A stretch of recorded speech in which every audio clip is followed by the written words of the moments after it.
and a model among his peers, among his family, because that's the way he conducted and lived his life. People have come up with all types of theories as to why this is occurring. You say it's, there's a spirit of murder. Of course, we love the Lord and we're Christians, so we know what it is.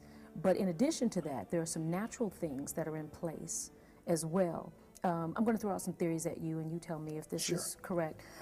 Some people are saying that because some of the public housing projects are being torn down to create room for city development is the problem, because 20,000 families, and when we have families, we have a bunch of people living with us, we got aunties and, our kids, and so that 20,000 families really amount to 100,000 people that are being relocated into other urban areas. Therefore, the gangs are crossing over into different boundaries. Therefore, we have that cross-contamination and fighting for space and fighting for the streets. Therefore, that's why we're having a lot of the violence that we're having, a lot of the murders, because the gangs have now moved into another space. People are crammed into areas that they weren't crammed into before. What do you think about that theory? I can go along with that theory because I agree with it to the extent that when you destroy the base of the projects, you didn't take into consideration that you're relocating low-income families and you're putting them into new areas that they're not accustomed to. Sure. And you move into an area, everybody wants to dominate. And so you're challenging what's already there. Yeah. And you're bringing in an influx of people who are coming in without the knowledge of where they're going, and without them being educated to what they're getting into. Yeah. So therefore, what happens when an irresistible force meets an unmovable object? You've got a crash. Mm-hmm. So what has happened is you've taken these young people out of their element and you've placed them in new areas where they're not accepted readily. That's right. And if you look at the base of the whole thing, there may be gang activity involved, but the structure of gangs are not like they used to be.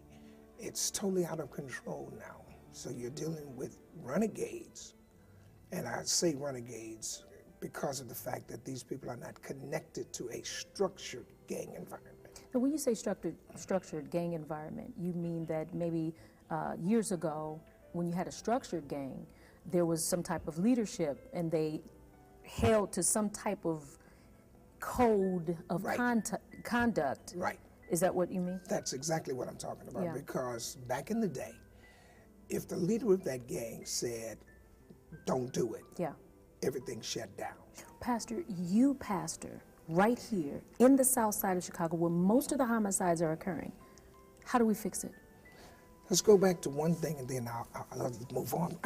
The one thing I think, all of this started when they took prayer out of the school. Nobody wants to hear it. You don't want to hear it, that's done, it's over. No. It is the catalyst of the cause of everything that's happening. We have got to bring our young people under the auspices of a God-loving society.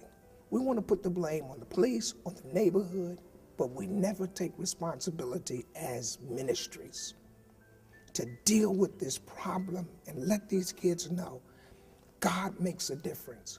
When you come to church, you should leave not angry, but better. I don't want to shoot nobody. I don't want to kill nobody because I went to church.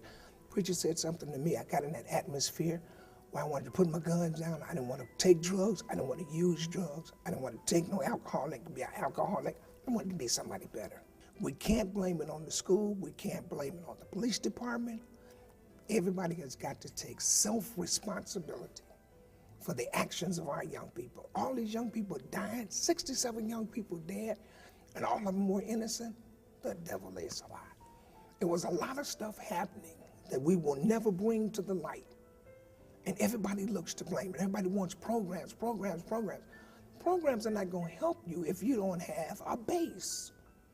You can put programs into a system, but if the program is not conducive to the needs of the people, you just wasted money.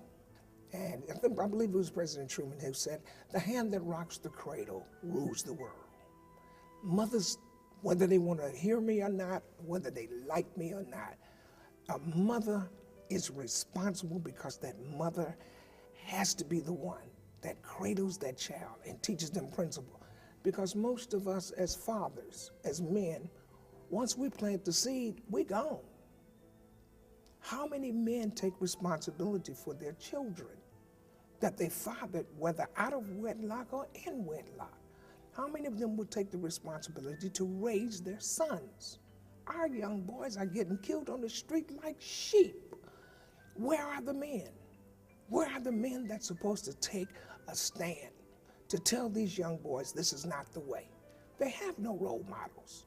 The only role models they get is on the street with gangbangers, drug pushers, everybody that's out there living this wild lifestyle with no hope of a future. How long do you expect to live selling drugs, fighting over a corner that you'll never own?